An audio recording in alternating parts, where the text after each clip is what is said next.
you're on. All right, Booyakasha. Welcome to the inaugural Quadcom series, Quadcom Pod. Ito na talaga, all-stars. Kasama natin, of course, extraordinaire Kristan, ang ating resident expert on anything dodgy, pogo, sabongero, anything gambling. Marami tayong pag-usapan. And then, of course, Senador Mark Gamboa, ating resident extraordinaire on anything local government, anything mga Dragon Slayer mayors. And eto na, bulljakan na. Kasama natin si amigo Jesus Falsis, Attorney Falsis, ang ating hindi pa na contempt. yung mami ko Maus sabi, pa. wait lang, baka yung episode nyo, sabi ko, hindi, feeling ko yung episode pa namin ni Trillanes sa mga mas delikado. But anyway, before we go to the topic of the moment, of course, yung mga napakagaling na mga DDS, SMNI, Duterte Youth na mga behind itong mga petition, frivolous, kay Ekan. Pag-usapan muna natin para mas marami magalit sa atin. Bam, Kiko, minority within majority. I want to start with you, Chris, because honestly, I'm kind of warming up na to the idea. I think our pressure is working. They're Ano, doing sorry, are you well. referring to Bam and Kiko? Yeah, they're doing The very well in majority, right? Parang majority sila, but they're acting like minority, right? Yeah, pero at the same time, ang weird lang talaga na napunta nga sila sa Mayorya tapos ang hiningi lang nila ay yung basic education lang at yung agriculture. That's it. They could have gotten that even without going with the majority. Kung isipin mo lang remember, Ping Lacson is not with the majority and yet he got one of the committee chairmanships. Sa dami ng Elected mga office. komite na Oh. kailangan magkaroon ng ng share, mabibigay sa kanila kahit paano. Saka medyo parang tingin ko they didn't understand their true value with the majority. They could have just said, "Hey, you want me part of the majority? What do you have to offer?" Yan ang positioning. Hindi yung, "Please make me part of the majority so I can get a committee chairmanship." Maling-mali yung ano nila yung positioning at valuation nila sa sarili nila. Kaya ito ngayon, andito tayo. Although science and technology, our wonderful Senator Cayetano, Mr. Blind Item, was willing to give that up kasi he has 27 other committees to handle. Mukhang dalawa na maging committee ni Bam, just for an update. Ikaw, Jesus, kasi you seem to have been more on my side the other day. Are you now on Chris' side bigla? Anong basa mo sa Bam Kiko so far? Ano kasi ako strategic engagement ako. Syempre, ayoko na sobrang awayin si Kiko Bam, no? But since you're asking, kasi hindi ko na nga yan pinopost masyado yung opinions ko under majority membership, I think we can call them actually fake majority, no? Which is good for me, no? Kasi nga parang fake majority sila kasi yung galawan nila parang pang minority pa din. Ang real as a political scientist to, no, not as a lawyer, no, ang political scientist take ko na lang kasi dyan, ang totoo dyan naman, hindi naman dahil sa committee chairmanship lang sila nag-majority. Let's be real. Galing sila sa Liberal Party, they are aligned with President Noynoy Aquino before. They've been there. They're veterans. So they know na being aligned with the majority comes with what? Comes with pork.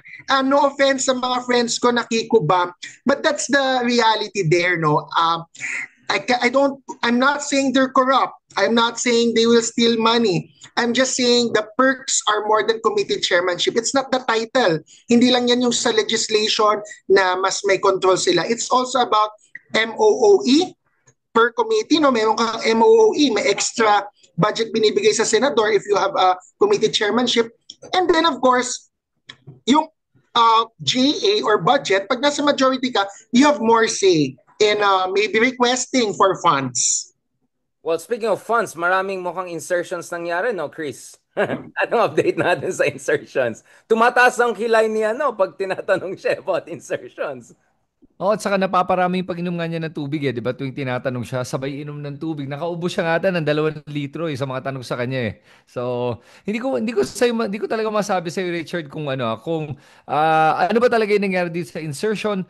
Cheese is willing to be investigated on it. Let the investigation begin. But from what it sounds like talaga, there is a lot of parang movement in the budget. Kumbaga hindi in-insert talaga, hindi naman dinagdag pero nakuha yan sa iba't ibang mga parte ng budget where it could have done a lot more good than where it's going right now. That's the unfortunate thing about it. And Sa totoo lang, hindi ko na maintindihan si Senate President Chisa Escudero. But, I mean, looking back, maybe this is all nga part of the plan. 'Di ba? The insertion, the Right. delay, and now the Supreme Court ruling, magkakasama lahat yan. Okay, so pinahamak nyo kami basically kayong dalawa by So let's go to Mr. Conciliatory. Mark, what is your basa on this? Kasi mukhang Mark, ikaw, let's be honest, sa ating lahat, Mark, ikaw yung pinaka nagbigay ng benefit of the doubt.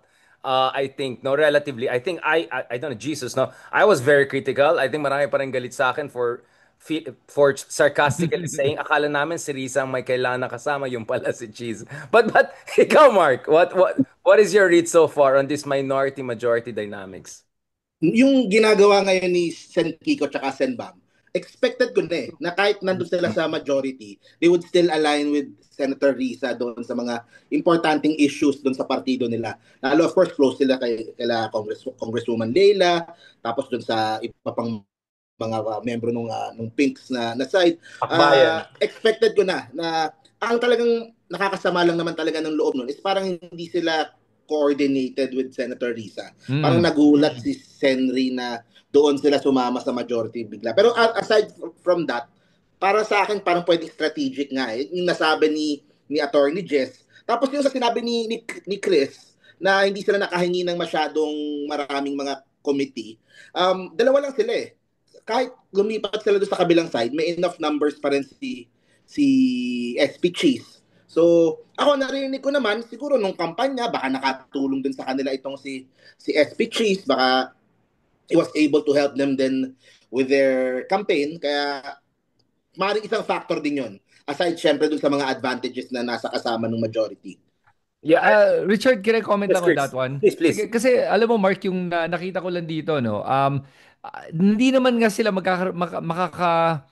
makakagawa ng major difference being part of the majority. Kumbaga, kahit hindi sila sumali, would it make a difference sa majority o sa mayorya ng ating Senado? Hindi, di ba? Dalawa lang nga sila Pero at the same time, nakakatulong pa rin sa mayorya na mas maraming senador ang sumama sa kanila. It's almost like trying to form a super majority in this case And it's like a coalition. And for Chis Escudero, it solidifies his Senate presidency by having those two on board. But at the same time, ang sinasabi ko lang dito with Senator Bam and Senator Kiko is understand your worth, understand your value, because as a senator, kahit nag-iisa ka, tulad ni Risa Ontiveros, kaya mong pabaguhin ang ihip ng hangin at ang isip ng mga tao at ng mga senador. At pag mas marami kayo sa minority, lalong lalakas yung minority at magkakaroon niya ng pivot point with the swing senators, yung mga hindi talaga kaalyado.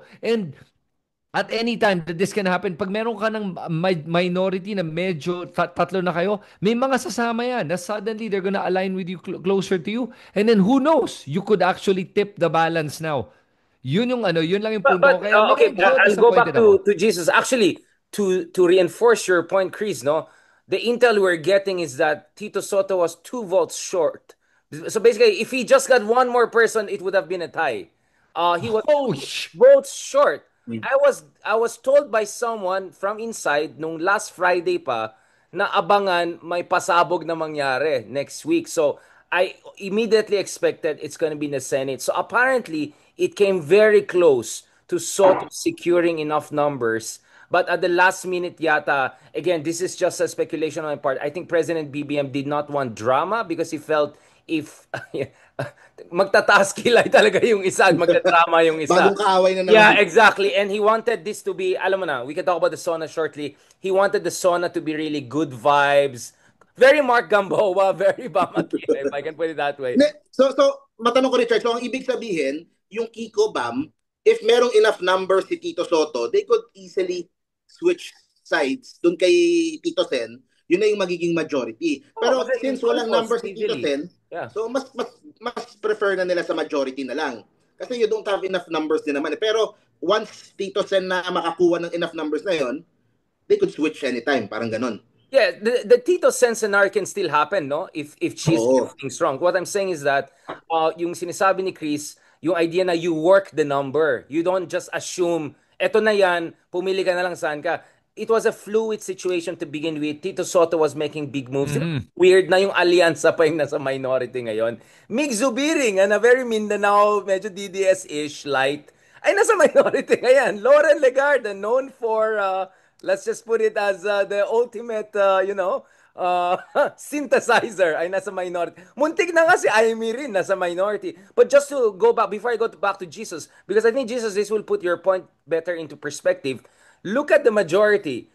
Cayetano, nice of him to give up science and technology to Bam, but he's gonna have so many important committees. Ang dami ko nakikitang Cayetano dito, including the Justice Committee, Accounts Committee, the sister will get the Ways and yung version nilang Ways and Means Committee. My goodness, Marcoleta will have two, hindi lang Blue Ribbon Committee, right? Ito pa, interesting, the Villiers, one will get Environment, one will get Public Works. Nothing to see there at all.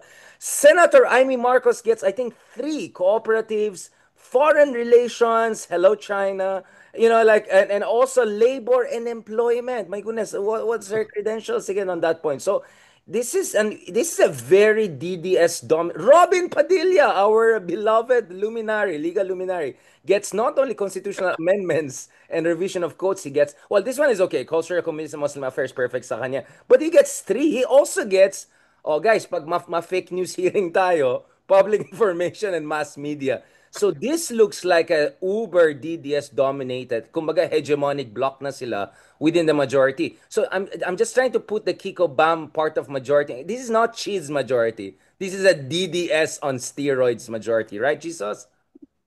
Yeah, because the DDS solid yung negotiating leverage nila eh. So sinasabi nila talaga, either you get all 7 or 8 of us or nothing. Parang baka 9 pa nga sila eh. So if Kiko Bam stuck with Risa and then negotiated with Soto, o sige, let's form a bigger block. Kasi si Soto, in fairness to him, no, negotiator din yan. Ang lakas ng powers na makakuha ng block. Nagkulang lang yan, I think, yung sinasabi mong insider source mo. The reason why nag-crumble yung attempt to like launch a coup against Cheese is because may 2 or 3 senators who asked for a face-to-face meeting with the president, with Bongbong Marcos, to verify, kasi sinasabi ni SP Soto na BBM is backing him. So to verify if indeed BBM is backing SP Soto, sabi nila, oh, let's have a face-to-face meeting or courtesy call with the president. Ayaw na ni president makialam. But I don't think Cheese is safe. Because in the near future, maybe a year later, baka magka-problem si Cheese. Hindi niya mapapasaya lahat eh. There will be issues with the budget. At the end of the day, this is real politics and this is the bad part of the Senate majority. No? It's all about horse trading sa kanila eh. So okay yung majority for now because na-deliver ni Cheese yung insertions na gusto ng mga ibang senador noon. They rewarded him for that. But I think this budget will be more contentious. Si Senator Lauren it's not characteristic of her, pero she said na bubusisiin nila yung 2025 insertions before going to the 2026 budget. Ang ano ko lang ulit dyan, real politic take, baka hindi masyado na ulanan ang antike or kung ano mang baluarte ni Senator Lauren. Kaya baka mayroon siyang issue with the budget. No, so I want to go back also to Mark, then to Chris, to this, because this looks like a very fluid still alignment. In short, very unstable majority in a sense that Cheese place is not safe. So does that mean that if Kiko and Bam play their cards well, they can extract more out of this? Or that talagang cornered na si Cheese by the DDS 7 or 8? I'll go first back to Mark, then to Chris. Like, ano yung room for maneuver, kumbaga? That's my question. Yeah. Mark? Hindi ka tayo narinig ni Mark eh. Ayan, Mark. Ayan. Anong room for? Hindi, kasi depende kung anong gustong makuha ni ni Senator Bam dito sa meron siyang mga priority bills siguro na gustong mailusot. Tapos I think 2028 pa rin yung kung ano yung pinaka-goal ni Senator Bam for 2028 Doon kung saan niya mas makukuha yun whether sa majority siya or yung mga bills na gusto niyang ipasa or yung tapos yung mga audience or yung mga target market niya na gusto niyang makuha for 2028. So I think doon nakabase, doon yun ang main priority talaga for the next 3 years dito kay Senator Bam eh. Regardless kung majority, kung minority, kung saan niya mas ma-accomplish yung mga goals niya for the next 3 years. Mukhang doon siya mas lilinya. Yung definitely yung sa DDS talaga yung power nila will only grow. Kasi bukod sa marami sila sa Senate, tapos lumalapit yung 2028 elections, kung magtuloy-tuloy yung kanilang momentum with Sara o kung sino man yung tatakbo sa kanila, so mas lalakas lang yung DDS block dyan. So I think Senator Bam, he just needs to set kung ano yung goals na gusto niyang maabot, anong mga bills yung gusto niyang mapasa, anong target audience yung gusto niyang maabot. So yun yung tingin ko dyan. Alam mo, Mark, I will go back to Chris. If I just replace the word BAM with BBM, it's like in the next 3 years, what they want to do. Nothing controversial, nothing big, just basics, education, health. I was at the Batasan, diba, during SONA. Actually, the one person I watched more than anyone else was BAM. And it looks like BAM was quite he could see kasi everyone compares the speech to Pinoy, right? I said, no, actually, it sounds more like BAM, right? Huwag natin pag-usapan yung mga contentious issue dun lang sa mga gut issues, edukasyon, health, yung mga ganon. So, I don't know. I know I'm sounding half sarcastic, but it looks like a strategy that worked for BAM, and I don't blame BAM if he thinks that could be his catapult to the presidency in 2020. But we'll talk about Project 2028 later on more. I want to go back again to Chris. So, Chris, you think prematurely they folded their cards basically. That's what your read is. That if totoo itong reports na sinasabi namin ni Jesus, the majority, even though DDS will be 7-8 strong, you still could get 9 or 10 swinging the other direction. I can easily see the two Tulfos moving in the other direction, right? Even Sherwin. I would say even JVRC maybe Yep. could swing in the other direction. Then you have already the 6 others. So it was not really a straightforward DDS, kumbaga, parang fatalistic outcome. Yes, not only that, if you look at naman the majority ngayon, they are a fractured majority. Kumbaga para siyang naalala ko yung 2022 uni team na eventually broke apart. Ito is a majority of convenience, and you have three political forces that are in that majority right now. So that majority is not a solid majority by any means whatsoever, because immediately two of those forces are going to clash with each other. Pangalawa, then you've got the third force, Bam and Kiko, in there as well, that they're going to be clashing with. Ngayon, like Mark said, baka nga medyo mas amenable si Bam and Kiko ngayon to not being as controversial, or kind of going in the center line more, kasi they don't want to offend anyone right now. Pero I don't know if that's a good strategy. But then again, kaya nanalo siguro dahil doon. But I will beg to differ on that point, because nanalo si Bam and Kiko because of the kabataan who believe in what they're fighting for. Yun eh. And in 2028, mas dadami pa ang kabataan na boboto. Remember, there is a whole bunch of millions of new voters that are going to be 18 years old and up, 19, 20. Remember, 3 years yan. So you're going to have 18, 19, 20-year-olds that are going to be able to vote for the first time. The strategy now is to be able to kung sino makakuha ng tamang ng pag-iisip ng itong mga kabataan na to, whoever can capture their imagination will be the one that's going to win this. And to win it, you need to have parang strong convictions on certain issues. And that's what I'm looking for. And I really still hope that they can do that. Although I don't know if they will. And again, I don't want to be their advisor. They want, they know what they're doing. Pero sa akin, Riza didn't even look happy. I'm sorry to say this. Riza was not. She didn't have a happy look during Batasan. I'll just be honest about it. She was not yeah, happy. sure. Well, She was not also happy the, on the screen, right? Like, alam mo, that Sona naman kasi was so lackluster eh. Parang kumbaga para siyang in-expect mo blockbuster movie, tapos naging wala. No, parang wala lang. Parang Fantastic Four. Para sa akin. grabe! Nag-spoiler ka na. Now, we're gonna transition out of that topic a bit bago tayo magbubog kasi babalikan natin sa Project 2028. Thank you so much again for that, guys. Babalikan natin. So, Jesus, now we're gonna go. Eto na, mag-ano na kayo. I stand with Gadon, or I stand with Richard, or I stand with Percy. Pag-usapan natin. Looks like, Jesus, of course, I don't want you to also get the contempt petition, but it looks like the momentum in the other direction is strengthening, right? Tomorrow there's going to be a motion for reconsideration by one civil society group. Another former Chief Justice has also come out very quite strongly saying something about this. On my own show, we all had Justice Ascuna and of course Justice Carpio also earlier. Former Chief Justice Panganiban has also come out of this. Multiple associations, Flag Group also came out and said this is dangerous. I mean, Jesus, what's going on here? Is this I mean, have we ever had anything like this in history? All former, like multiple chief justices, not only just chief justices coming out and saying this is a bit out of this world. Inaantay ko na nga lang na magkaroon ng former justice who will side naman with the dismissal of the complaint, no, or declaring it as unconstitutional. Parang wala pa akong naririnig.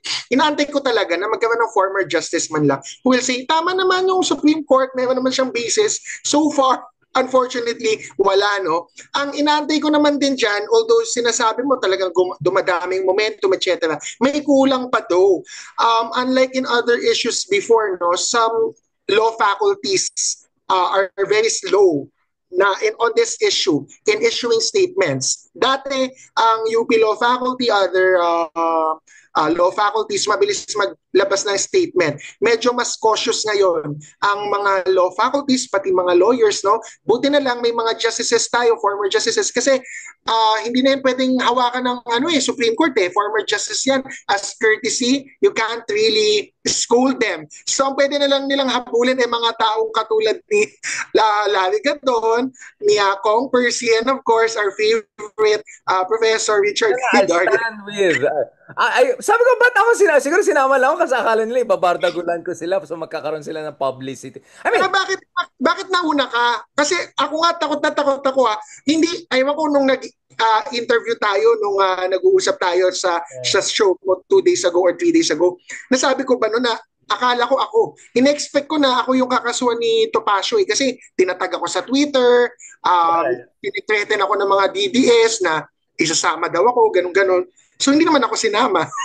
I don't know. I think they were like looking for fireworks or anything like that. But anyway, my understanding is like, I mean, who are we talking about, Jesus? I mean, these are really like, forget about Topacio, right? The other ones involve yung isa pangalan ng watch, yung isa ay na-involve sa isang credit card. Like, tapos Duterte Youth, isang banned party list. I mean, hindi ba badge of honor dapat ng mga, basically it's a clown show, right? So, Jesus, baka makontent.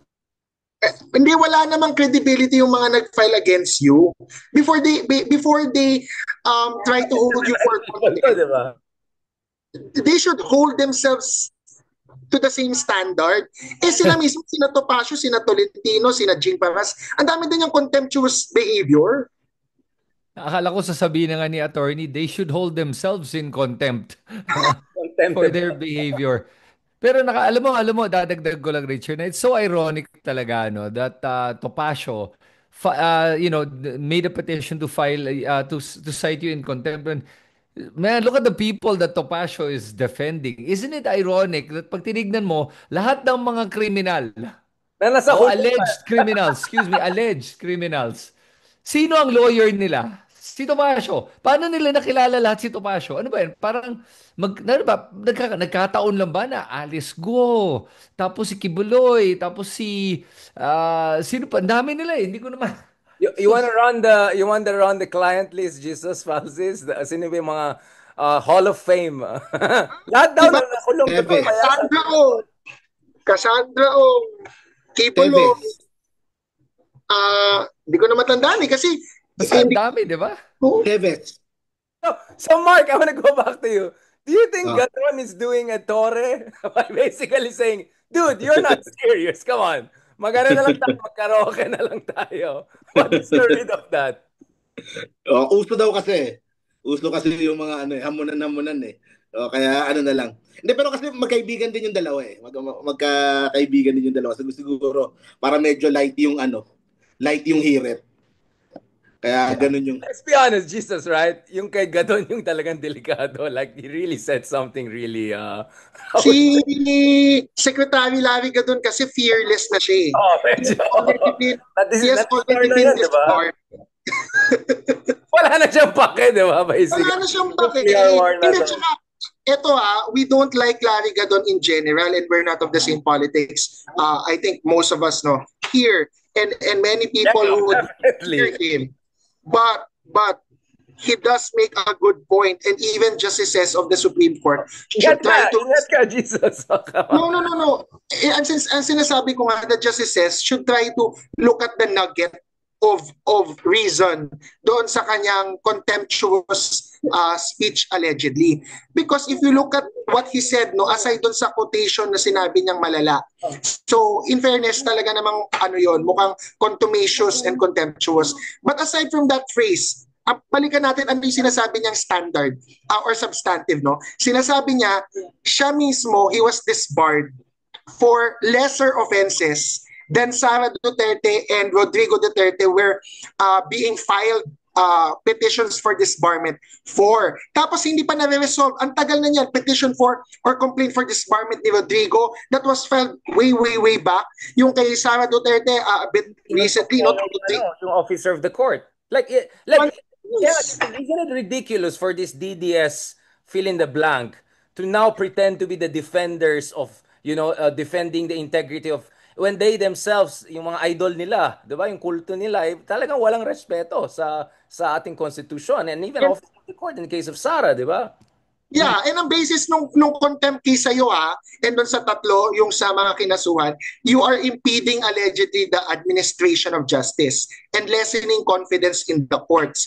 Those are the same things na ginawa ni Sara Duterte when she punched the sheriff. Those are the same things when she said na the Supreme Court was bribed by Martin Romualdez. By the way, baka hindi naaalala ng Supreme Court, Sara Duterte said, Martin Romualdez bribed the Supreme Court justices on a specific case. Hindi yan masyado kumakalat or pumuputok. But she did say that. Yeah. And if ikaw yung justice, dapat dapat pinanish mo na yun motu proprio. Meaning, mag-initiative yung Supreme Court, kami bribe kami. First, hindi man lang pinanish, and yet yung kaso nyo, yun yung tututukan. Pwede ba matanong lang din ako? Kasi hindi din ako familiar doon sa ikinaso kay Richard na indirect contempt. Para sa mga audience din na hindi masyadong familiar doon. May batas ba na labag? Meron bang nakalagay ba sa saligang nakalagay ba sa mga laws natin yon? Kasi alam ko, 'di ba, for example, sa Thailand, hindi ka pwedeng mag-speak anything ill about sa emperor nila, about sa dito sa Supreme Court, hindi ko alam, sa atin pala bawal din pala. Nasaan ba yung nakalagay sa batas? Ano ba yung That's a good question, no? That's a good question. So sa Thailand, yung lese majeste, which you cannot criticize the monarchy or the king, nasa constitution nila yon, nasa batas. Ngayon sa constitution natin, wala. Ang nasa constitution natin clearly is freedom of speech. However, of course, in most countries, yung judiciary kasi, it also has to protect itself from speech na goes beyond the freedom of speech, which is yung mga baseless, talagang rotten attacks. Ang basis niyan, not sa Constitution. Ang basis ng Supreme Court and yung basis ng final nila Topacio is Rule 71 of the Rules of Court. Ang title nun is Indirect Contempt or Contempt. There can be direct contempt pag in the face of the justice, sa harap mismo ng court, nagtatrial yung RTC, nagtatrial yung CA, nag-oral arguments yung Supreme Court, may ginawa kang talagang obscene or malaswa, then and there, pwede ka nang i-hold directly in contempt. Di ba sa mga drama sasabihin, sheriff, yung sheriff ng court, i-arrest for order, tapos sheriff of the court, take him away, ganon. Direct contempt yun because you're doing it in front of the judge and during the proceeding. Ang indirect contempt is walang proceeding, hindi nasa harap ng judge. It's not a trial or a case, but outside. You said something, so ito yung sinabi ko kanina, quote-unquote, that interferes, obstructs, or impedes the administration of justice or lessens the confidence of the people in the judicial system or in the courts. So, ang basis na Sara Duterte did exactly those things when she assaulted the officer of the court, when she directly accused certain justices of being on the payroll. That is indirect contempt in the strict sense of the word. Yes, so pero punta tayo bakit sa tingin ko mahina yung kaso dito sa tatlo, di ba? Kong Percy, Professor Richard, Larry Gadon. Yung kay Larry Gadon siguro yung strongest. Punta muna tayo kay Professor Richard. Pinakamahina yung kay Professor Richard. Ang sinabi lang niya na nagbigay siya ng context na Duterte appointed yung 15 unanimous decision. by 2020. No, I just said 13 out of 15 were appointed by former president by 2022. But sa baba, I also put, but that does not necessarily mean blah, blah, blah, blah, blah. And then my article. So there were all the caveats, which I think they deliberately missed. But Jesus, just Yeah. stating those facts, is it contemptuous? Hindi, yun nga eh. So sa akin, when I read your post, you're just giving context. Hindi naman siya parang yung kay Gadon. Yung kay Gadon, explicit. Si Gadon, explicit na blank ni Duterte. Ayoko nang ulitin, di ba? Kasi naman, baka madamay ako eh.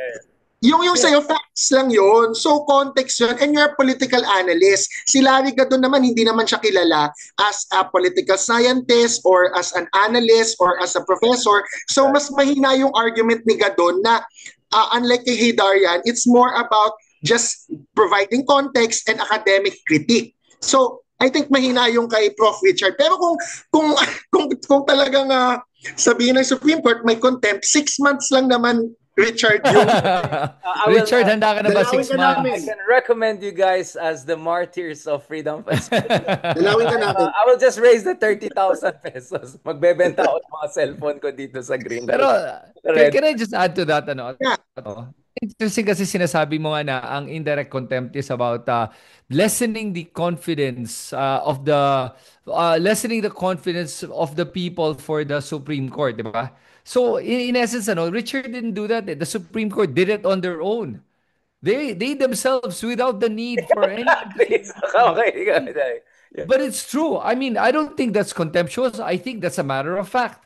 Ang ginawa nila with the way they came up with their ruling, talaga nawala ng kumpiyansa ang taong bayan sa kanila. You don't need to be a rocket scientist to understand cognitive dissonance.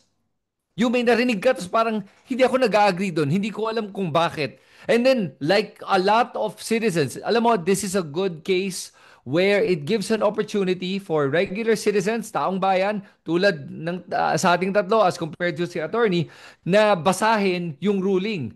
At actually, dahil nga dito, binasa ko ulit yung Constitution, especially yung Article 11. Nung binasa ko yung Article 11 all over again, and then I read the 97 pages over, back and forth, left and right. Doon ko na realize you don't need to be a rocket scientist, you don't need to be a lawyer to understand it. And how that ruling actually created a lot of legal terms and legal arguments that did not actually help the ruling or the decisions they made. If you read it, all of the arguments they made and all of the examples they put, none of it had real direct context to what they were talking about. Indirectly, pwede, pero directly, wala. The talk about due process, the talk about not allowing evidence, and evidence should be submitted and respondents should be allowed in the entire procedure. No, actually, mali nga yun eh. They were creating pretty much, I think everyone said it. I thought I was the konti lang, pero marami na nagsabi. They made amendments na nga to the Constitution in effect with what they were doing. In essence, baka sila nga yung gumagawa ng mga kilos na unconstitutional. Because it is pretty much against the Constitution what they were doing. Especially Article 11. Yun yung problema. Kaya Richard, I wouldn't worry about it. Yeah, so we want to remind people, right, that the Constitution is the highest thing, right? It's higher than the Supreme Court. And the Constitution's legitimacy is based on us, the sovereign, right? The people, right? And at the end of the day, yung verbal ace, right? The idea there is that you don't need a constitutional lawyer to break these things down. We discussed that, Jesus, two of us together. But for the purpose of our inaugural Quadcom pod, can you remind people again, why is it so ridiculously third world, anti-democratic, elitist, whatever you want to call it, to say, hindi, dapat abogado ka lang or constitutional law expert ka or sino ka ba para i-question yan? Well, last time I checked, two Chief Justice are all already disagreeing. Last time I checked, a lot of people who spend decades are disagreeing. So I don't get this idea of the DDS camp. Oh, and then by the way, why are the DDS people so invested in supporting the integrity of this? Bakit parang ayaw nila mangyari ng trial? Ano ba nangyari, Jesus? Yeah, Mark, Ay, If sige, you wanna ask something also, answer mo muna ako. just go ahead. Yeah. Ako, ganito yan. Ang Constitution, dun sa question mo, the Constitution is a political document. Of course, it's a legal document because essentially we have to interpret it in relation with Republic Acts, with actions of the President, with actions of the Supreme Court, with actions of all government officials na below. So sabi mo kanina, we live in a democracy where the Constitution is supreme. That's true kasi akala ng mga tao baka Supreme Court, the court is supreme over everything. Of course not. The Supreme Court is also just a creation of the Constitution, and the Supreme Court also bows to the primacy and the supremacy of the Constitution. Going back to the political document, ang Constitution, hindi lawyers ang nag-ratify niyan. Ang nag-ratify niyan is the sovereign people through a plebiscite or a ratification election. No? So wina-ratify yan and people can read it normally. It's not lawyers na mag-ratify, they have to be experts. So in a political document, you should allow people to interpret for themselves. Of course, for the purposes of rule of law, may Supreme Court to finally interpret it. But people can disagree and pressure the Supreme Court because let us remember ito pa yung isang facet na hindi ko nasabi sa sarili nating interview, Richard, ang Supreme Court ay unelected. So sa political science, I'm sure you know, di ba, may tinatawag na counter-majoritarian dilemma. Ano ang counter-majoritarian dilemma? When the Supreme Court makes a decision against public opinion, against the popular will. If the people wanted to do something, pinigilan ng Supreme Court, may dilemma yan because you're acting counter-majoritarian. There are cases where you do have to do that because you have to stop the tyranny of the majority. But what if the majority is the correct one and the Supreme Court is wrong? Appointed lang sila, hindi sila elected. Presidente elected, senators elected, congressmen elected. We can all punish the president, congressmen, senators with our votes. We cannot punish Supreme Court justices with our votes. We can only hold them accountable through impeachment. And yet they made it harder to file an impeachment case, including impeaching Supreme Court justices. Yep. And that's why nga it's so unconstitutional because of that, because it goes against Article 11 mismo of accountability. Article 11 is not about protecting the accused. It's about accountability. Secondary lang yung wag lang nating pahirapan in terms of time yung ating legislature and yung accused so that they can still do their job while they're being impeached. Yun lang naman yun. But the very spirit of Article 11 is accountability. And what they did is goes against that very principle of accountability. Mark, sorry. Yeah, Mark, you want to ask something? And just to add to that, what is your response also, Jesus? Tatanong ko lang, yung sa indirect contempt, kahit sinong judge ba pwedeng mag-ano yun or Supreme Court lang? Tapos, paano yung magiging proseso niya? Meron bang magkakaroon ba ng trial for that? Okay lang, pwede sila mag-aresto? Paano ba yung next na process nun after nung pag-file nila? All courts have the power to hold someone in contempt. Directly kapag direct nga, and indirectly kapag may magfa-file. Kailangan may petition for to declare someone in contempt. Ngayon, may show cause order yan. May due process naman. Kasi nga si Sara Duterte, may due process. Yung iko-contempt, wala. So, si Richard will receive a subpoena or an order soon to Or it's file possible an not, answer. but it's also possible not. There have been many cases whereby the court just didn't, they didn't even identify something. So I think there are like thousands of petitions out there. So you Yung only mga- respond if the court asks for a response. Yeah. Where they hold someone in contempt kagad na parang wala man lang due process, motu proprio, or on their own initiative. Ano yan? Talagang may backlash yan. Tayo ngayon lang tayo nabubuhay, no? Pero 1990s pa lang, even before, no, kay Senator Vicente Soto, tatay ni Tito Soto, ang laki ng debate niya, nagkaroon din ng issue yan with the Supreme Court holding Senator Vicente Soto in contempt. Yung 1990s naman, yung journalist natin, may journalist noon na nag-publish ng article, Hoodlum, in robes, galit na galit. Ang Supreme Court, kinontempt din yung journalist na yun. Nagbabacklash, syempre, you have to, kailangan mag-react yung journalist, yung media, yung academics, tapos eventually yung Supreme Court medyo nahihimasmasan. And then they will regain composure and try to, get their bearings again. And hopefully that is what will happen in this case, no? Yung kay Richard, I think imposibleng i-contempt sila kaagad. dapat magkaroon ng show cause order, dapat they should be given a chance to explain why they should not be held in contempt. And I think Richard and Kong Percy can do that very well. Yung kay Sec Larry Gadon, medyo very dehado. Dehado doon si Larry Gadon, I think. But I want to add to that, Richard, to maybe give you a peace of mind para makatulog ka ngayong gabi, na tingin ko hindi naman ikaw sa site, hindi nila gagrant tong petition na to cite you in contempt, or and even the other two. You know why? Sa totoo lang, I think the Supreme Court is now feeling the pressure of the public backlash. And not just the public backlash, even from the legal community and even all former justices, all of them, and even the framers of the Constitution. Mabigat yan. Okay? The framers of the 1987 Constitution are saying to them, mali kayong lahat.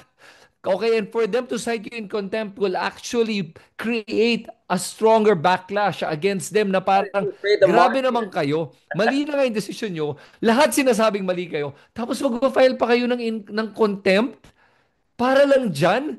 Ganun ba let's debate this. Why not? Sige, open it up for oral arguments kung talagang tingin nyo tama kayo. May punto naman kasing sinasabi yung mga tao at I cannot blame the people, even Larry Gadon, for saying what he said because that is exactly what everyone's thinking.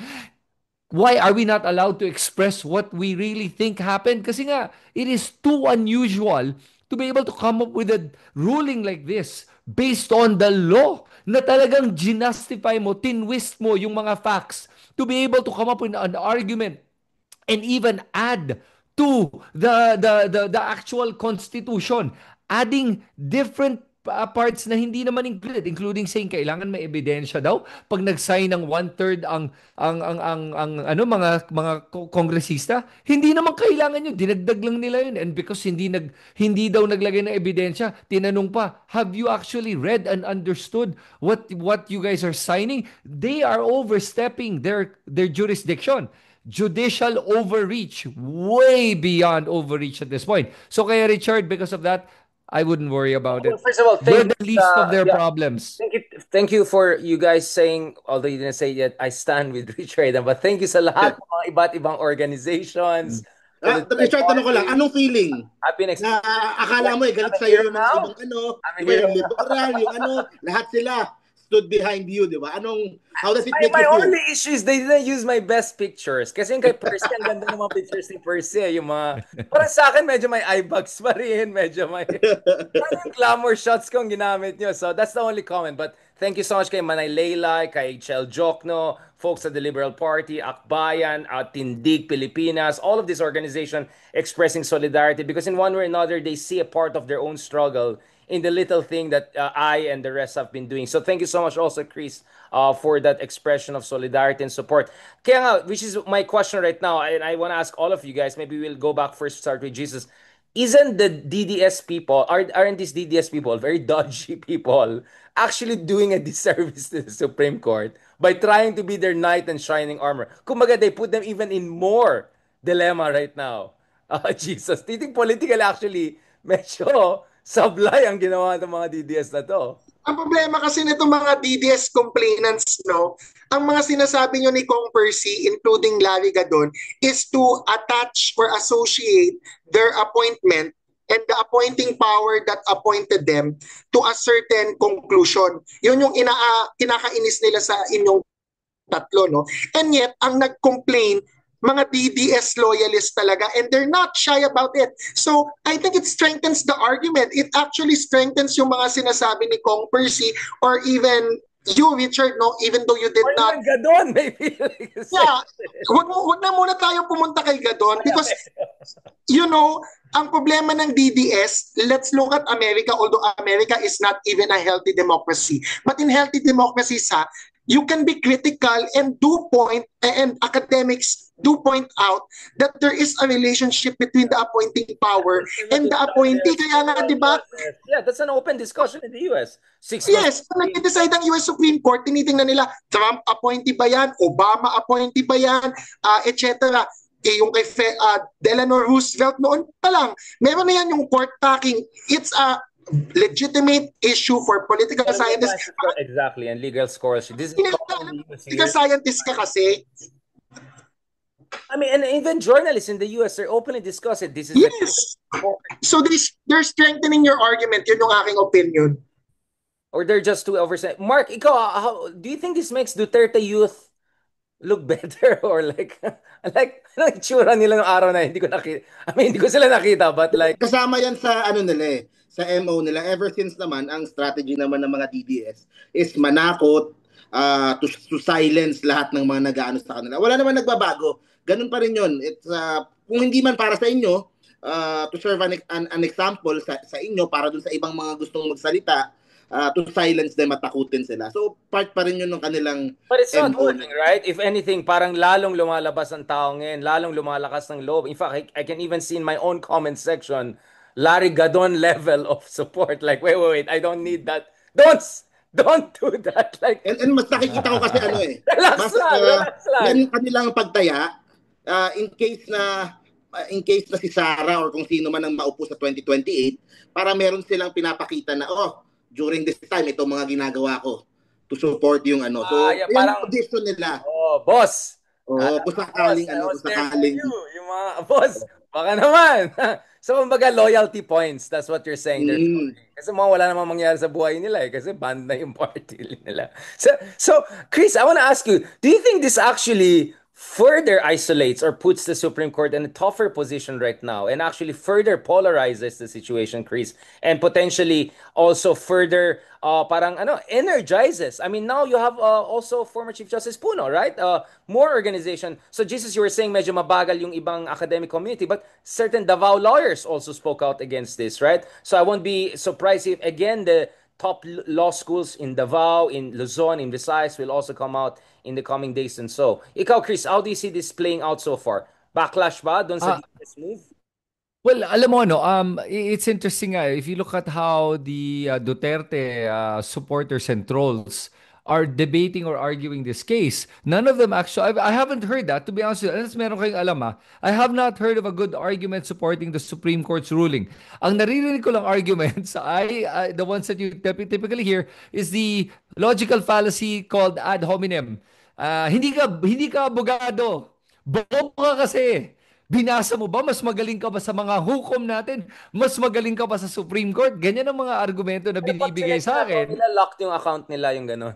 Yeah, exactly. Who you? Who you?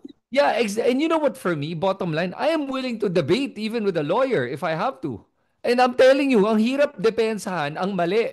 Yun lang Kaya mabilis depensahan yung argumento na binibigay nating lahat tungkol sa mali na ginawa na ruling ng Supreme Court. Kasi nasa tama tayo Yun lang yun Kasi pag tinignan mo, it's logic. You know, I'm gonna give you a very interesting perspective on this, yung ginawa ng Supreme Court. When you talk about how they put this together, they basically reinterpreted everything na nga, di ba? And kino-compare ko to ang pagsulat ng batas ay parang pagsulat ng code, programming. Okay? In programming, and you can ask any developer on this one, when they program, it's very specific. Very logical. Bakit? Kasi kung hindi logical, mag-e-error yung programa mo, di ba? So, ang programa nakalagay dito ay within 10 hours, let's say 10 minutes, kailangan mo, or 10 days, or 10 session days, kailangan mong ipasa yung papel o ibayad yung utang mo. Pero basta pumabot ka sa 10 days, according to code of programming, you are within the bounds of the code. Walang error yan, di ba? So, ganun kasimple. Dito, may interpretation. Teka lang, naabot ba nila yung 10 session days? Yes, umabot. So pag umabot ng 10 session days and may isa nakakuha ng 1/3 rule, ano ibig sabihin nun? Diretso transmitted to Senate, di ba? Dahil nakatransmit na, dahil ang batas, ang konstitusyon nakalagay, one impeachment proceeding initiated, ay may naka-initiate na, may pumasa na, anong gagawin natin doon sa tatlo? Eh di syempre, i-archive. Kung code yan o programa, hindi debatable yan. That's what I mean by logic, pure logic. Ang problema natin sa batas, sometimes they make it so vague so that it leaves room for interpretation. I don't know if they do that intentionally or are they just medyo kinukulang nga ba tayo sa sa pagsusulat na to. Dapat siguro mga programmers na nagsusulat ng ating batas. Because by then, wala nang room for interpretation. Code is the law. And that's it. Immutable. Ito nangyayari, hindi na nga immutable ang ating constitution ngayon eh. So before we go to ask Grok and ChatGPT, no, but Jesus, doctrine of operative fact or prospective overruling, pwede mo explain lang for people very simply because that's one of the doctrines constantly. Well, one is the American jurisprudence, but bakit ito yung relevant dito sa nangyari as far as the chief critique of former justices is concerned? And let's go to the next point. Tomorrow there will be a motion for reconsideration. Where do you see this coming? Justice Ascuna seems to be slightly more optimistic than others. Many others saying na malabo na. Mukhang they closing the ranks. The fact na on bank ito, it's basically saying, we're gonna just dig in, right? Like, kasi ito na eh. Parang kumbaga, wala nang atrasan to eh. Kumbaga, they have cornered themselves, some would argue. I mean, how do you see this Jesus going? Well, the Supreme Court's favorite word nowadays is due process, no? And part of due process under the Constitution is being informed na you adjust your behavior if you are informed of the laws regulating your behavior. So, yung doctrine of operative fact, let's put an analogy first. Very similar yan sa ex post facto law. We all know walang criminal law that can punish you if hindi pa pasado yung criminal law na yon at hindi pa siya applicable nung ginawa mo yung crime. Let's say, hindi pa crime ang murder. May pinatay ka kahapon, ngayon lang naging batas yung crime against murder. Ngayon ka lang pwedeng maaresto kung may pinatay ka ngayon. So yung doctrine of operative fact is similar in the sense na si House of Representatives, inaral namin yung House, Francisco versus House na Supreme Court ruling 2003. Inaral namin yun. Tapos sabi ng Supreme Court, ganito yung procedure. Sinunod namin yung procedure na all this time for 20 plus years, yun yung applicable na doctrine. And then babaguhin ng Supreme Court and we will be punished for it. Sinunod lang namin yung tinuro mo, Supreme Court. So, the doctrine of operative fact says the Supreme Court should recognize existing acts even though they are illegal because when they were made, they were still legal or thought to be legal. So, unfair to punish parties who are not following a new doctrine. The new doctrine should only apply prospectively or moving forward. Kasi unless ngayon mo malalaman yun eh. Yeah. Because you were saying unless you can do time travel, you were saying something like that? Yung sa time travel kasi dyan, para namang hinuhulaan mo na malalaman mo, ay ito pala sasabihin ng Supreme Court, dapat pala ganito ko ginawa. Paano mo malalaman ngayon pa lang naman nila in-issue at verbalize yung doctrine? So it's really unfair. Mark, I want to go back to you. Like, Mark, how is this being absorbed by the public? Because surveys are saying 80% want the trial to move forward. As we speak, Kiko Pangilinan, in fairness, has said the Senate has to push ahead, especially if there's going to be an MR tomorrow. That means hindi final and binding because there's going to be motion for reconsideration. Who knows? Maybe there'll be oral arguments as former Justice Pangilinan.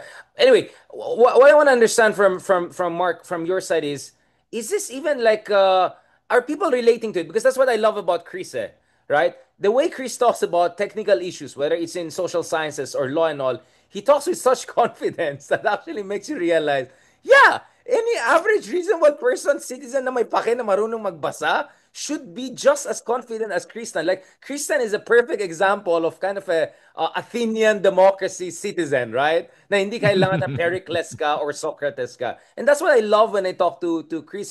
But what I want to understand from your side, Mark, because you are the original vlogger among all of us. You have the pulse of the people.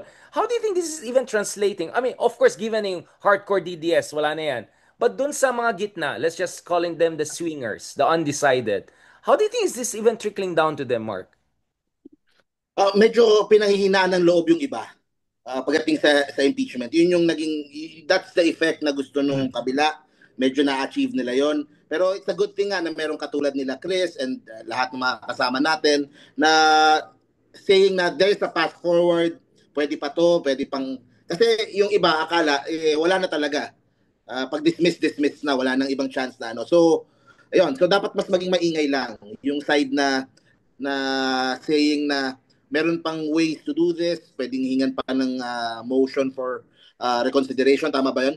Tapos, ayun, hindi pa patay yung impeachment, there's still a way move forward. And at the very core of this is yung panagutin si VP Sara doon sa mga confidential funds and yung corruption. And you cannot say that you are against corruption, pero against ka din doon sa na matuloy yung impeachment when all of na mga ebidensya are showing na merong nangyari talagang mga kalokohan at mas marami pang lumalabas na mga kalokohan noong panahon niya sa DepEd and sa VP and panahon niya ngayon sa OVP. Okay, that's a very good point, Mark.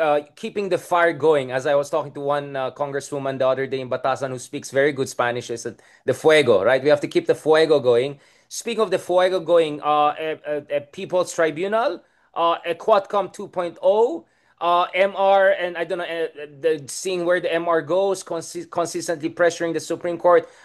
Jesus, what do you see is the legal political strategy forward before I go back to Chris? By the way, Chris, daming nag-agree when I said, you, nakaka-empower ka. I mean, you're also a motivational coach, right? So people they feel so empowered when they hear you explain with sincere confidence about matters that supposedly very specialist lang. This is what I always love discussing with you, Chris. Even though alam mo naman pagdating sa Bitcoin, I throw shades at you, but I love you, man.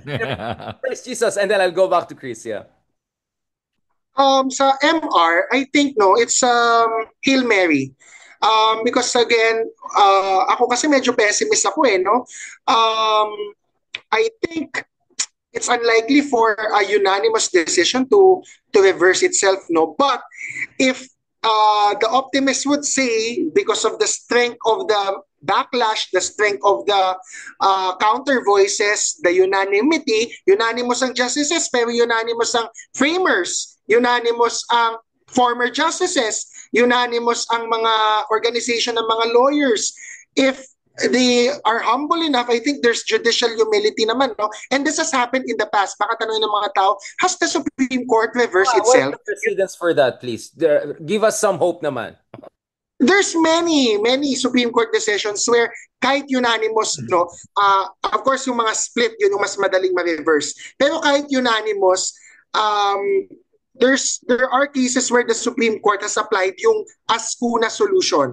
The Ascuna solution is the best space-saving solution kasi alam mo, tao lang din naman ang Supreme Court. And this is not me as a lawyer, no? Kasi baka gamitin against me. This is me as a political scientist. Since tao lang ang mga Supreme Court justices, syempre ayaw nilang mapahiya. To save face, the Ascuna solution allows them to still issue their decision, inventing new doctrines and inserting more procedures while saying prospective yung application and preserving the validity of the impeachment because alam mo kahit sabihin ng Supreme Court null and void yung impeachment trial, alam na lahat ng Pilipino nag-acquire na ng jurisdiction yung Senate. Legalistic na yung null and void kasi nakita na natin nag-oath, nag-robe taking na yung mga senators, nagkaroon na ng convening of the impeachment court. So we cannot deny the reality that the Senate has acquired jurisdiction. So to save face and a win-win solution, they will say if ever ma-reverse to an MR that we are applying the doctrine of operative fact, these new rules only apply moving forward and therefore the impeachment trial shall proceed.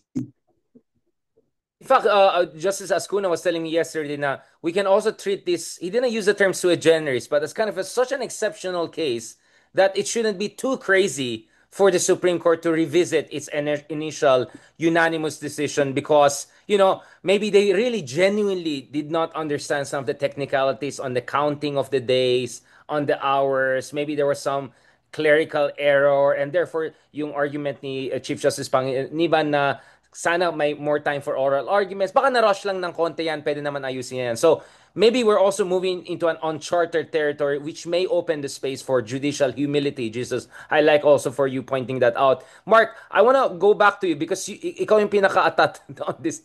You said right off the bat, people like Bam are already looking at 2028. So how does all of this play into 2028? Because the sense I get from you, Mark, is the momentum has shifted towards Sara. But there are also indication that it has not, right? Her numbers actually drop in Okta. The Supreme Court ruling was very clear that the ruling does not acquit her of the accusation. It was just a more procedural doctrinal intervention. To some, she even looks like being shielded. Again, I'm not saying that's the case. Again, as a public, I'm saying that's the narrative. So in short, I'm not sure I buy this argument that parang this is like Trump in, I don't know, March 2024 na once, like eto na, alam mo na, momentum is with him. I see the runway is too long until 2028. I still see a slugfest here. If I were to use boxing, round 1 pa lang ito or round 2, may knockdown here and there, but I think we have a long way to go. And unlike yung fight ni Basta and Torre, they're like many people inside the ring. Ito yung Royal Rumble, hindi lang isang tao or dalawang tao. So, Mark, I just want to get your sense on that. So now let's discuss Project 2028, because this is really what our Quadcom podcast is all about, right?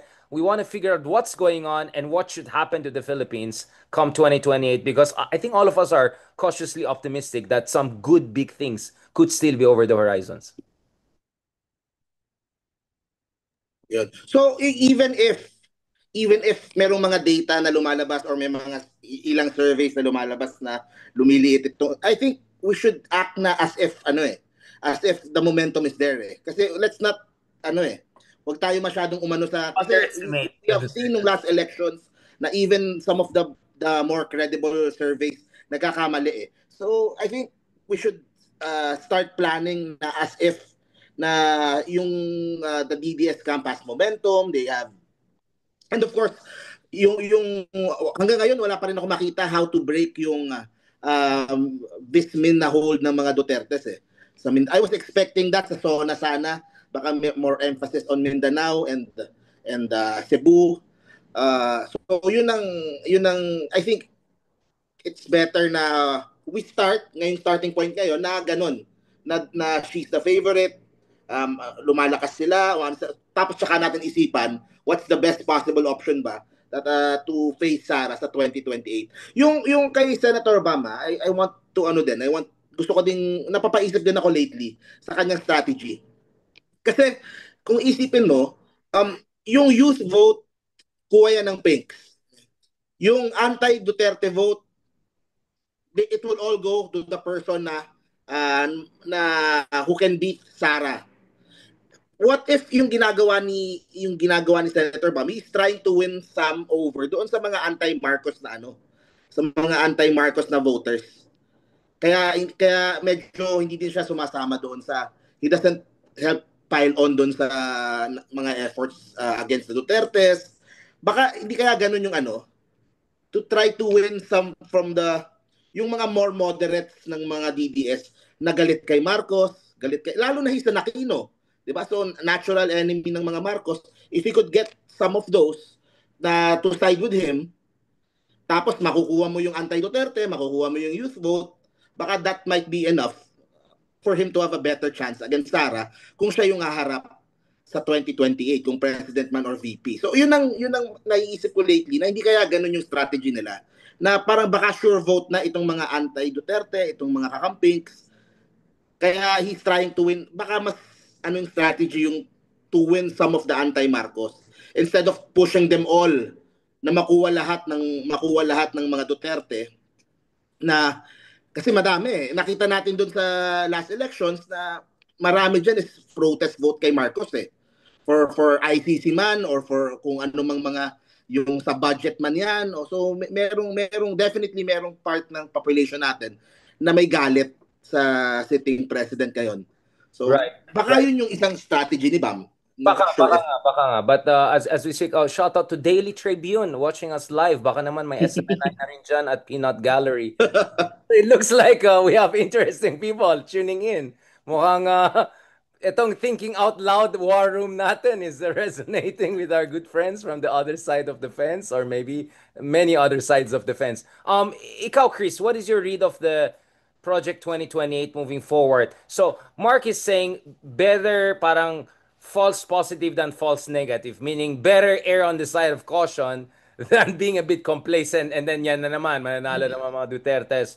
Although some numbers would say, for instance, there is an improvement in Mindanao for the president. The president mentioned some projects in Visayas and Mindanao that may win him some votes down the road. I mean, not for him, but for his whoever he endorses or supports. And then there's also this big argument. Well, it's going to be basically Sara / DDS candidate versus everyone else na matatakot sa pagbabalik nila. So all they have to do is just find one person and that's it. And that doesn't make Sara as unbeatable as it seems. So there are different theories on this. What is your read? What is your read, Chris? But more than what is your read, what do you think should be the strategy to get the best possible outcome? Well, to begin with, Richard, I think right now in 2025, it's really very premature to be even talking about 2020. To be honest with you, in terms of sino sa tingin natin ang pinakamalakas na kandidato, sinong pwede. Kasi at this point, wala pa talaga tayo nakikita but there are names being floated around. Bam Aquino is being floated around. Lenny Robredo is floated around. Risa Ontiveros floated. Oh, The Tulfos are being floated as well. And kung titignan mo, no, wala pang malakas na nakikitang kandidato. Pero having said that, when I say that, because none of the surveys are really asking the right questions, because you cannot ask a question in isolation of the current situation unless nga gagawin mo ng mga theoretical assumptions wherein, for example, if it's Lenny versus permutation. Sara, yun lang.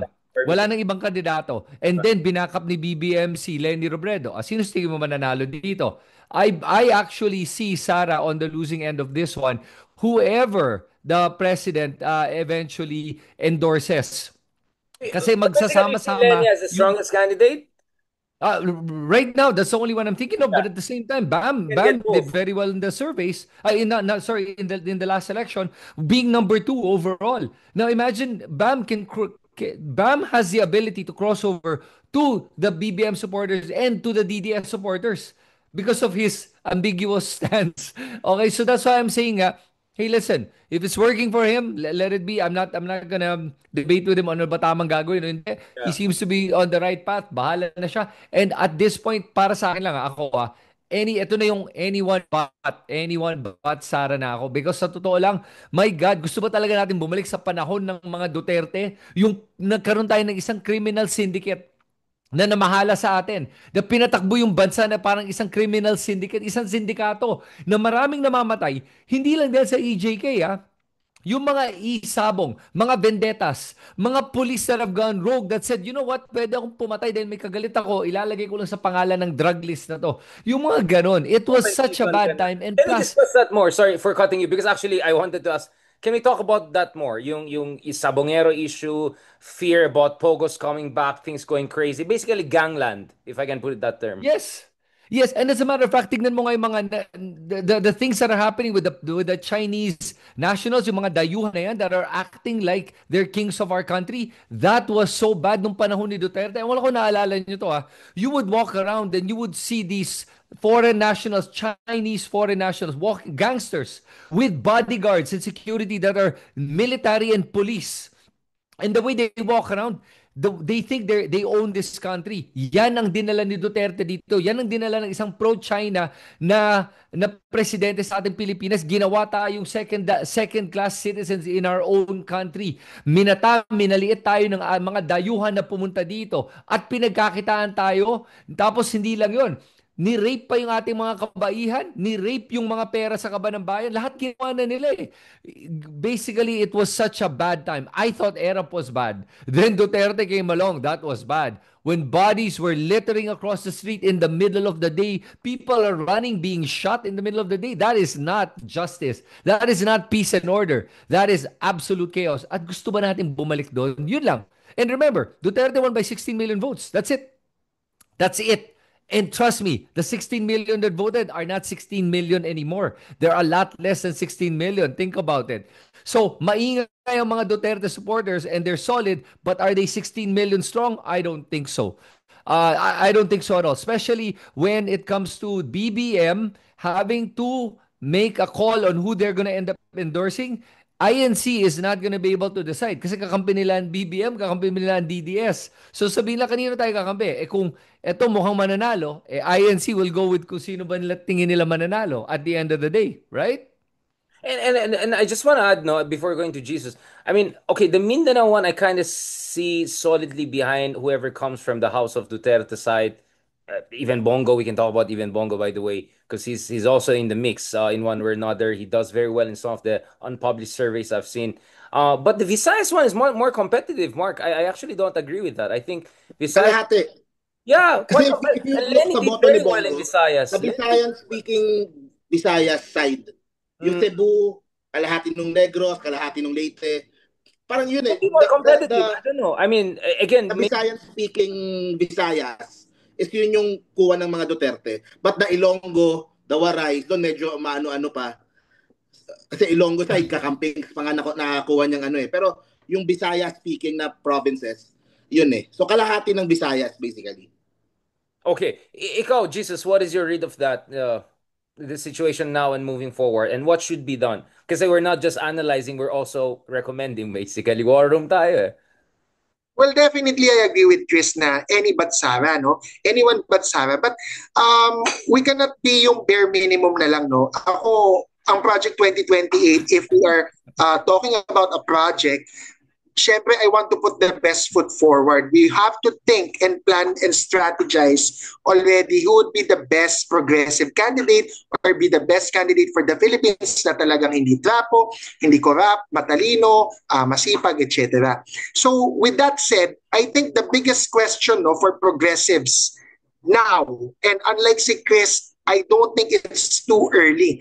Kasi parang si Duterte, he planned to run for president years before. No? So tayo din, we have to plan. Kasi ang concern ko kay VP Lenny noon when she made the decision, it was very late. So hindi na niya na-consolidate yung mga pwede niyang maging supporter sana or mas maaga pa sana siya nakapagkampanya.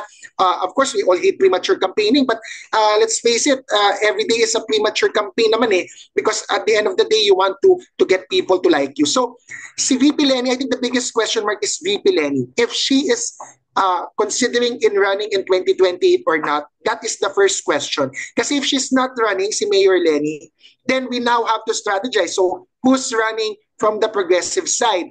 Because I think sina BBM, the Marcos side, the Marcos camp, will inevitably, they will be forced to support the pink or pink-yellow candidate. Kasi medyo mahina yung pool or roster ng House of Marcos. No, I don't think there's a popular or charismatic candidate they can launch, except Magaling mo don't you think Senator could be the dark horse of this place? Like, you never except know. you mentioned Darian, which is si General Torre. But I don't think ako, ang Project 2020, 2028 ko, I don't think he should run for president pa. And while he might seem like a dark horse, maybe VP joint ticket. Yes. He's the admins guy, and then on the other side is, I don't know, Lenny, Bam. Correct. That's where I'm leading to, no? Ako personally, so hindi kasi ako Lenny or Bam eh. I think Lenny said she wants to help Naga. Medyo naniniwala ako doon. And I think she's better suited muna to finish the 9 years. So that's why I think si Mayor Lenny has to tell others if she's running or she has plans or not soon, no? So if she stays in Naga, si Senator Bam naman, he can run in 2028 kasi medyo graceful siya in the sense na he can run pero walang cost. Yeah. Senator pa din siya kahit matalo siya sa 2028. So may ganong benefit in terms of him trying to test the waters. But if it's not serious, my best contender definitely, if Lenny and Bam will consolidate behind her, it would definitely be Senator Risa as the president and General Torre as the vice president. Yan ang pinaka-project 2028 ko because you cover everything. You cover Luzon and Visayas for Senator Risa, but even in Mindanao, Senator Risa is not weak. And then General Torre, you get Mindanao and Visayas kasi both connections. Hindi naman, hindi yan hardcore DDS hindi utak DDS ang mga taga-Vismin. They just gravitate towards Duterte in my opinion because bare minimum Bisaya. Iba talaga ang Bisaya identity and yung feeling na I'm represented versus Manila imperialism. We have to get that, and to get that, we can get that from General Torre, I think, as a Mindanaoan na can relate to the Mindanaoans and the Visayans there, very popular. So, if mag-Risa Torre, I think ako lang naman, I think unstoppable yung ticket na yun. Obviously, the counter argument with the double T, Tulfo Torre. I mean, I won't be surprised Erwin Tulfo will make a move if Rafi Tulfo does not. Because I think Erwin also has that cushion, right? Even if he loses, he'll still have his seat. For Rafi, if he doesn't, I mean, Senate is just gonna be cakewalk for him. But if he doesn't win that, baka he'll be in a quite, baka mamontulfo siya, di ba? Na basically past the, ano na, peak moment na. So, there's also the Torre Tulfo and then the Riza Tulfo. But before I even talk about that, okay guys, I think we have to balikan natin yan.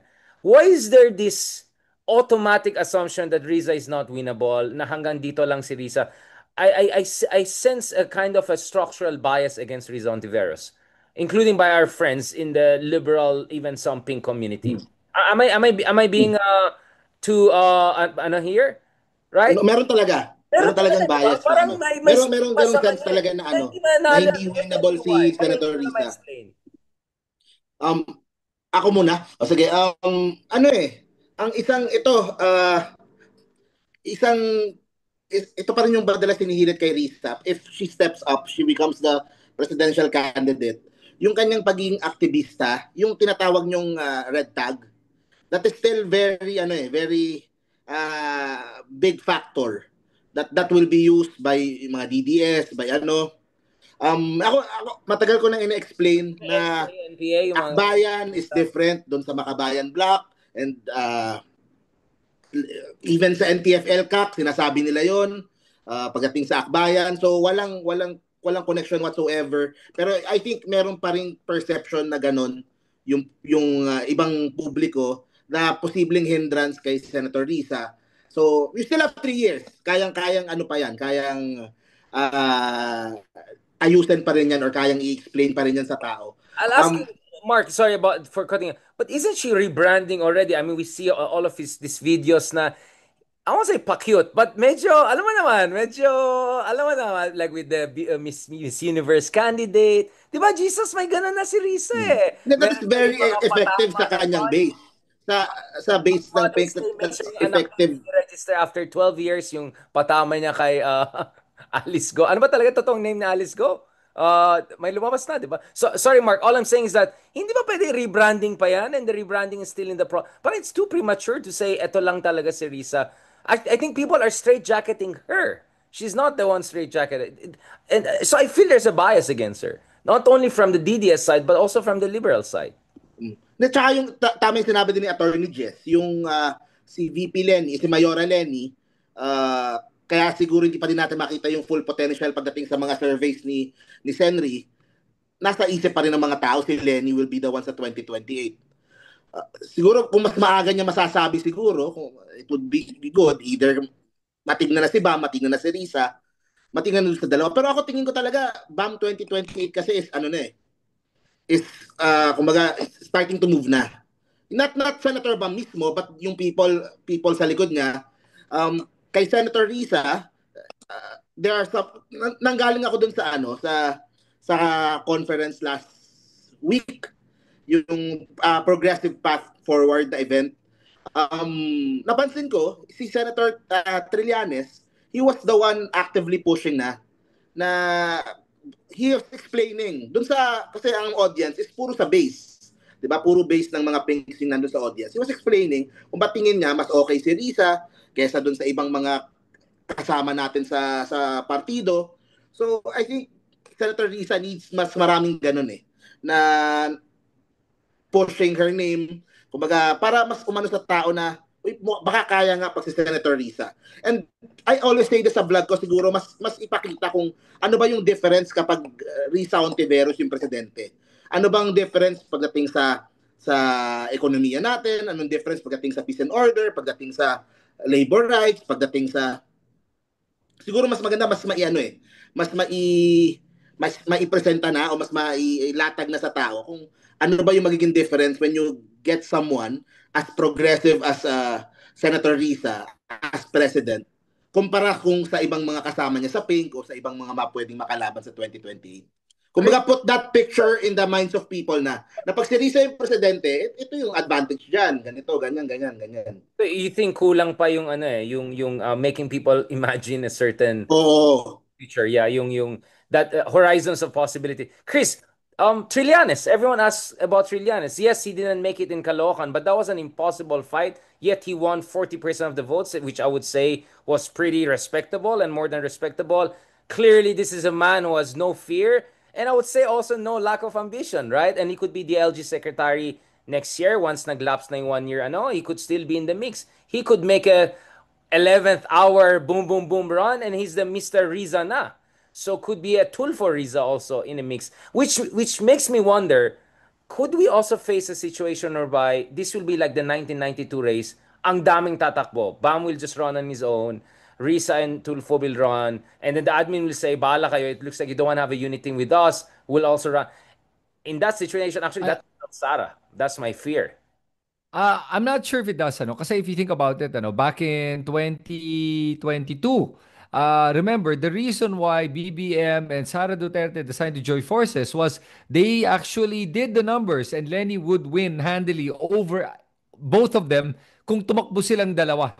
So, in the same case right now, kung ganun yung faction three-way run yan, especially after what you saw in 2025, the midterm elections, I actually believe that if they do not, if BBM decides to field the candidate, Sara decides to run, or Bongo decides to run, and then the opposition, true opposition runs, I believe that the true opposition has a stronger chance of winning because it'll divide the two to begin with. But of course, I would prefer to see BBM endorse somebody against Sara because it is in his best interest to make sure he wins. Whoever that candidate is wins. And at this point, for me, as much as I'm not a BBM supporter, but at the same time, I have to give credit where credit is due. BBM is not a dictator. BBM has allowed us to speak out against him without any repercussions. Unlike Duterte, BBM has not tried to silence the media, much like how the Dutertes did it. So, in that sense, I would accept that endorsement and I would be more than happy to take that endorsement any day. But what I'm saying is, even without it, kung mag-away-away yung dalawang yon, I think and again, this is just me being a little bit more optimistic. I understand Attorney Jesus is a little bit more of the pessimist or the realist. I'm a little bit more the optimist. Remember, Richard, that even when we were talking about what the Supreme Court was possibly going to do with this impeachment ruling, I was still hoping they weren't going to do it. I said, I know, we all heard that, but no, I don't think naman they're going to have the balls to actually.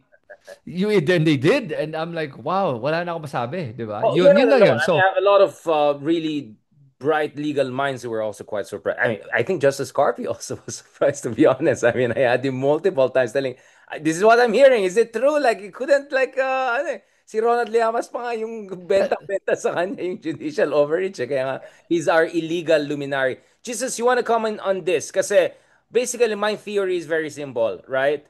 War of position versus war of maneuver. There's no way that the progressive opposition can take on both sides at the same time. They're just too weak right now. Just the fact that tatlo na nga lang, they can stick together tells you a lot. So what they can do is, in the meantime, right, basically focus on Duterte's, right? War of maneuver, whether it's impeachment, whether it's anything that has to do with holding them accountable.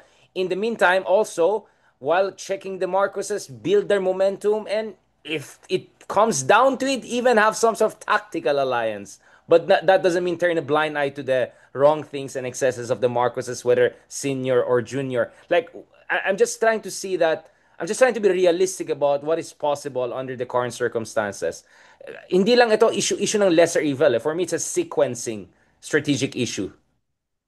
Yeah.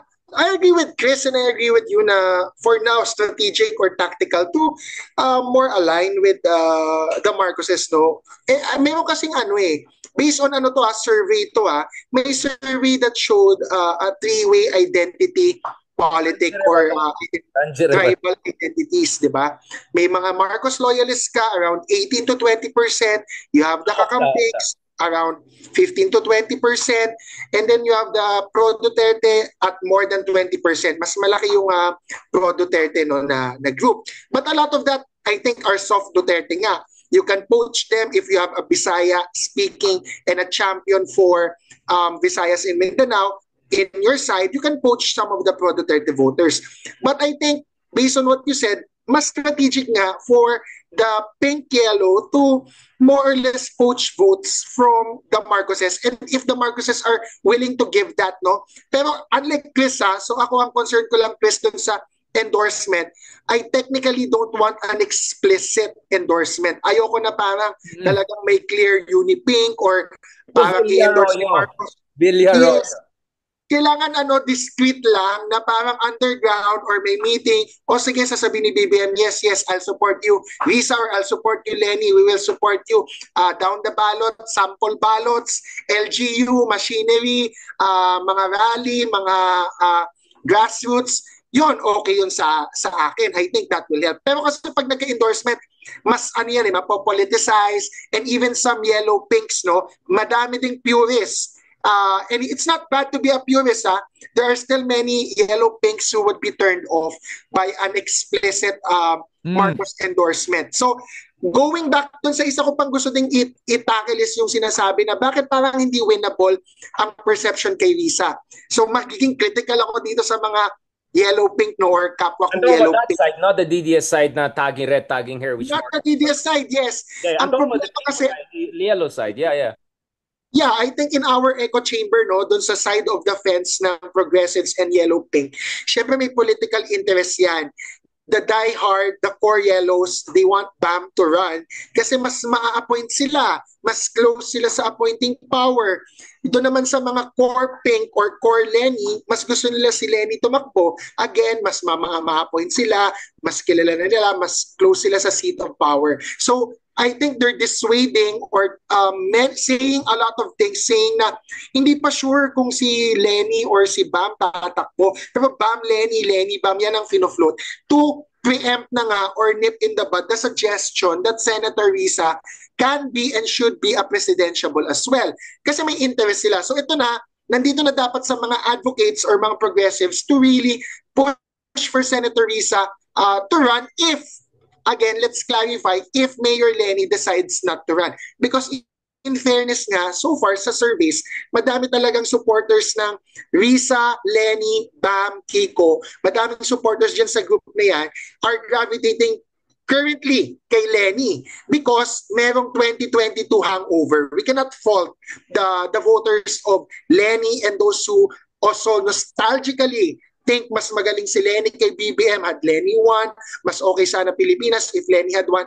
Siyempre kay Lenny muna sila. But if Lenny doesn't run, I'm quite sure they will gravitate towards Senator Risa. So again, it's all a question of will Mayor Lenny run and will she tell Risa and her supporters quite early or not? Yes, we're towards the end of this. There's so much more I want to discuss, Mark, especially when local politics. But let's leave that for the post-inaugural episode. Gentlemen, 90 minutes went like a breeze. The most wonderful discussion in the world, there's so much more I want to discuss. In fact, tomorrow I'm going to have a sit down with not one, but two different survey agencies. One of them, their surveys suggests an Amy Sara could do very strong. Solid North, solid South. That's a crazy, crazy permutation. Sorry kay Robin Hood Padilla. We didn't even discuss Bongo because he's the other dark horse. I would say Bongo and Torre are the two dark horses of this race in every sense of the word. Very interesting. So wag natin ubusan lahat, guys. Medyo trailer mode pa rin tayo. I hope everyone appreciated itong inaugural Quadcom pod para sa Pilipinas episode natin. Thank you, Chris, so much for making this happen. Thank you so much, Mark, for sharing your time. And of course, to our new amigo, Jesus Falsis. Thank you so much, Jesus, for amigo for making time for us. Ituloy natin yan. Hopefully at least twice a month. Let's do that, if not once a week. So early August, let's try to have one more episode, and let's try to have also more in person. I can see, just like Pod Save America, we can have live episodes. I can already imagine that with the energy we're seeing in the room, and especially if Senador Mark Gambo has all of yung freebies, giveaway jackets, di ba? And Mark, baka katulad ng Pod Save America, you can bring in also your good friends. Vico Soto, Isko, good mayors, di ba? They do also that. They bring in governors, democratic governors, they discuss it. So, I don't know. I feel good. I think we can do something like that, guys. Thank you so much. And mukhang hindi niya sinabi, but maybe you want to say, I stand with Richard A. Darian. Hashtag I stand with Richard A. Darian, and hashtag Quadcom Save Philippines. Salamat, and talk to you soon. Is there any final words, friends, or babay na tayo? I think that's good enough. Okay, fantastic. Talk to you soon. Salamat. God bless.